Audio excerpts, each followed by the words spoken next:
Chapter 20. Get Down commences with a quote by C.S. Lewis. Humility is not thinking less of yourself, it's thinking of yourself less. I graduated with a Bachelor of Education teaching degree on a Sunday and went back to help my parents in business on the Monday. At the time we were starting a small tree nursery that we hoped would make enough profit to pay a modest wage to us all.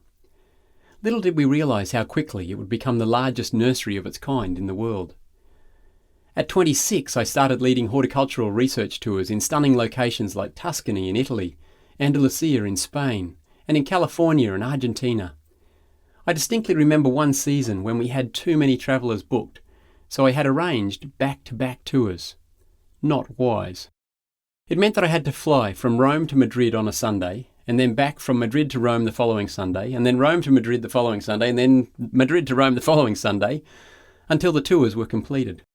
Once I had the system sorted, it was easy to get complacent and do it all in autopilot mode. Also not wise. My father came along on one of the tours, probably to make sure I was doing my job well. Against all the rules of tour group guiding, we boarded the plane ahead of the main group. Another foolish decision on my behalf. And on checking our boarding passes against the seat numbers, Dad and I were surprised to see that we had been seated in business class. Nice! I should clarify here that we are a fairly frugal family, and so regardless of the blessings God gives us, we never spend them on business class seats. It's all God's money, and we don't believe that paying double or triple the price of an economy seat, just to be a bit more comfortable for a dozen hours or so, is justifiable in the light of other needs that exist on the planet. Having said that, there are certainly other areas in my life to which I need to apply this principle more carefully. I'm still learning. Anyway, we stowed our bags and took our seats. The whole tour group walked past us on the way to cattle class. Their good-humoured remarks about how we didn't deserve the superior service and that we had probably paid for our nice seats out of their tour fees were flowing freely.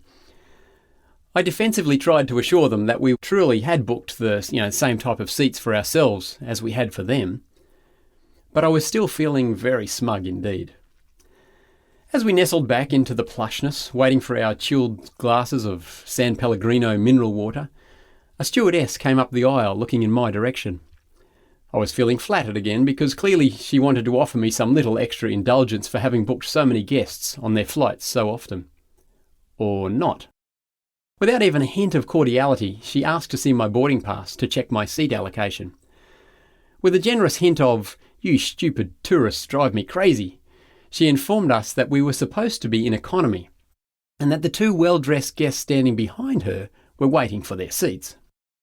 More than that, our correct seats turned out to be right at the very back of the plane, the ones where your elbow gets bruised and your nasal cavity assaulted every time someone opens the lavatory door.